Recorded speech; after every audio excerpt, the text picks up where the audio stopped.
sage and all of her own pepper and everything in the garden. So it was better quality than you could buy. You couldn't buy stuff as good as hers. I believe you. I mean, as far as those things. So she picked them. She'd go through that garden every day picking the peppers that were just at the peak of where she wanted the red. The cayennes and those things that she used.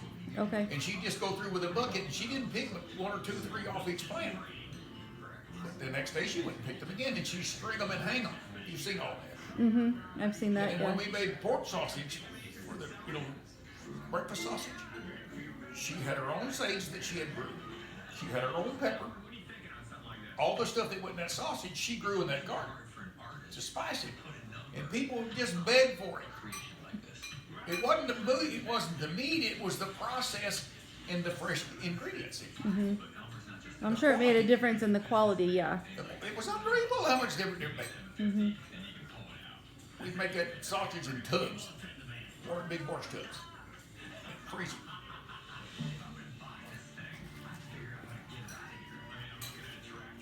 That was a big deal when we killed hogs at our house. Mm-hmm. My dad would say, he'd say, gonna frost tonight, gonna kill hogs in the morning. And he stayed home when we killed hogs.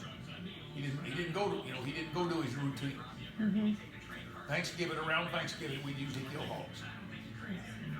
10, 12 at a time. Wow, that's a lot. Kill lots of hogs. And Grandpa come, he'd go get his mother and dad. It was a party atmosphere, see. Mm-hmm. Everybody had a spot to work. Wow. It was work though.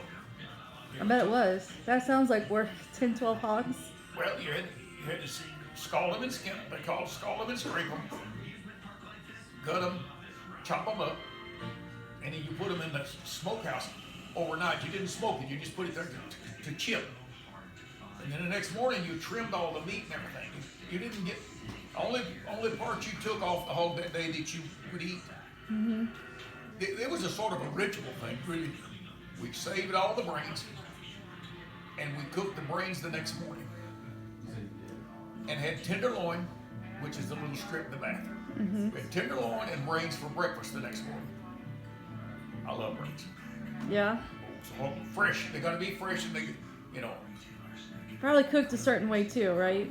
Well, you put them in a skillet, and you get them brown almost, and then you mix a dozen eggs with, mix them together with eggs. You would like it. You didn't know. Well, I'm a foodie, so there's a lot of food I like that sometimes I'm surprised. Make yourself comfortable. But that was the next morning ritual. And of course, Grandma and Grandpa were there, and there was a lot of people that always come to get some of that. Mm-hmm. And that day, you rendered lard and made soap. So you got cracklings that day. You made crackling bread. Mama didn't make crackling bread often, but people wanted the cracklings to make crackling bread. You know what it is. You know what a crackling is. I It's the fat it's the fatty part of the hog after you cook the lard out. It's like pig skins. Well, that's what I was kind of thinking that they were. It's Kind of sort like that. pig But see, skins. they'd squish them up and make bread out of them like cornbread. Oh. I wouldn't have thought about cornbread. Well, it wasn't corn. But yeah. They mixed cornmeal with it. Yeah. And Mother didn't cook that. She didn't. But she made soap, and she gave all the soap away. And I never have understood that. And we made hominy. And I didn't get this together until I'm almost an adult. She put the white corn in a pot. That's what hominy is, it's white corn. Mm-hmm. She put it in a pot and put the lye with it.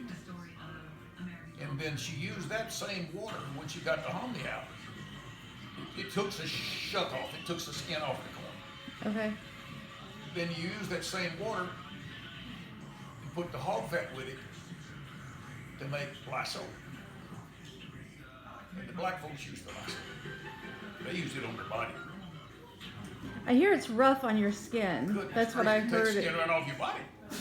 But they use it. We use it sort of almost like a bleach in the washing machine.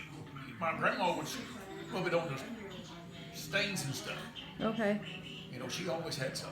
Mother didn't use it. Mama didn't use it. starch and bleach and stuff. Yeah. But the people wanted some, you know, and Mama would, it was a gift of sorts. Sure. She'd get it to them. Yeah.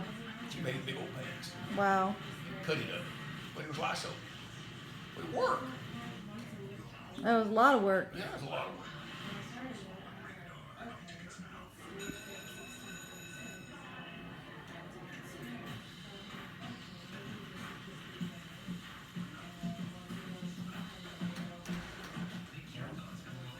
Don't come in. Okay. Cut up. You found it? Yep. There's soup over there. Bottom of one of them drawers. Soup over there. Hit yourself. Right there. You drove up the same time I did. Plenty I of soup. tried to call you, tell you where I was at, but you wouldn't answer the phone. The phone never did ring. Well, I called you 3 or 4 And everything times. on it. It didn't ring, Regina. I was here too. Well, it didn't ring while I was here. I can say that much. I didn't worry about where you at. Help yourself, Tim. The soup's probably hot. I came right at the right time. To eat.